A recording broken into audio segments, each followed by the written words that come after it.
తెలంగాణ రాజకీయ ముఖ చిత్రంలో బీఆర్ఎస్ ఇక ఉండదని, బీఆర్ఎస్ ఇప్పటికే 4 ముక్కలైందని టీపీసీసీ చీఫ్ మహేష్ కుమార్ గౌడ్ విమర్శించారు. మేడిగడ్డతోనే మునిగిందని, ఆ పార్టీని ఇక ప్రజలు నమ్మరని అన్నారు. అటు 42% రిజర్వేషన్లు అమలు చేయటంలో బీజేపీ కలిసి రావడం లేదని ఆయన మండిపడ్డారు. దేశంలో ఓటు చోరీ జరిగిందని, తెలంగాణలో కూడా ఓట్ల గోల్మాల్ జరిగిందని మహేష్ కుమార్ గౌడ్ ఆరోపించారు. కవిత గారి పంచాయతీ, కవిత పెట్టిన చిచ్చు, మీ ఆస్తి తగాదా, మీ ఆస్తి వాటాల తగాదా ఫస్ట్ తేల్చుకుంటే ఆ తర్వాత మిగతా ప్రజల గురించి మాట్లాడదాం. 4 ముక్కలైన బీఆర్ఎస్ పార్టీ ఏ కోశాన రాజకీయ ముఖ చిత్రంలో ఉండదు కాక ఉండదు.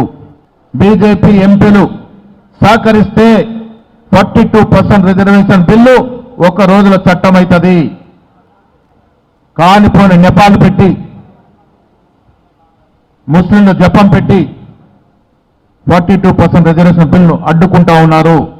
ఇది భవిష్యత్తు బీసీ తరాలకు విఘాతం కలుగుతా ఉంది, అన్యాయం జరుగుతా ఉంది. దాని కారకులు బండి సంజయ్, అరవింద్, ఈటల, లక్ష్మణ్ అనే మాట కూడా ఈ సందర్భంగా నేను మనవి చేస్తా ఉన్నాను. బండి సంజయ్ గారి దగ్గర ఓట్ల అవకతలు జరిగాయంటే మీకు బాధేస్తుంది కదా.